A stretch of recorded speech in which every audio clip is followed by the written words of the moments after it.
Il y a un problème, il suffit d'aller autour de nos gares. La gare du Nord, par exemple, il y a quelques mois encore, était un véritable dortoir. Beaucoup de Roms sur le parvis de la gare du Nord. Il y a un vrai sujet. Il y a un sujet je dirais, d'insertion sociale dans toute l'Europe de ces populations. Une question d'Élise Vincent et puis Bruno Darroux. Tout de même, est-ce que vous considérez que les mesures qui ont été prises vont dans le bon sens et c'est ça qu'il faut faire? On vous a connu quand même un peu plus critique parfois envers la ligne gouvernementale. Je ne l'aurais pas fait de cette façon. J'ai parlé de posture tout à l'heure. Mais encore une fois, la question Rome est une question grave qu'il faut traiter à l'échelle de toute l'Europe. Par tous les pays y sont confrontés. J'observe et j'ai constaté que les décisions qui étaient prises n'étaient pas des décisions collectives, soit individualisées, des décisions de caractère judiciaire, c'est-à-dire qu'il y avait application de la loi.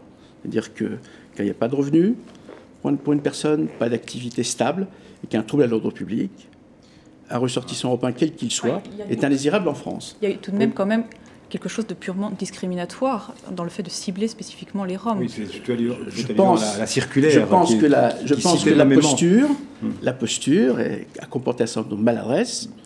Mais la posture, vous désignez qui, pour que ce soit bien clair? Écoutez, je pense que la séquence que nous avons observée depuis 2 mois, le gouvernement a pris un certain nombre de dispositions. Je trouve que la circulaire, notamment, qui visait singulièrement les Roms, était une question qui était mal posée et d'une très grande maladresse. Et je vous ai dit tout à l'heure, le président a cru bon répondre à l'émotion des Français après les événements du mois de juillet. Il y a eu notamment à Grenoble. Il a cru bon le faire de cette manière. Mais il a fait de la posture. Pour moi, c'est une posture. Je ne pense en aucune manière que le président est devenu soudainement raciste ou xénophobe. Ça n'est pas vrai. Et je ne pense pas qu'on soit en 1942. Je ne pense pas qu'il y ait d'ethnocide en cours en France.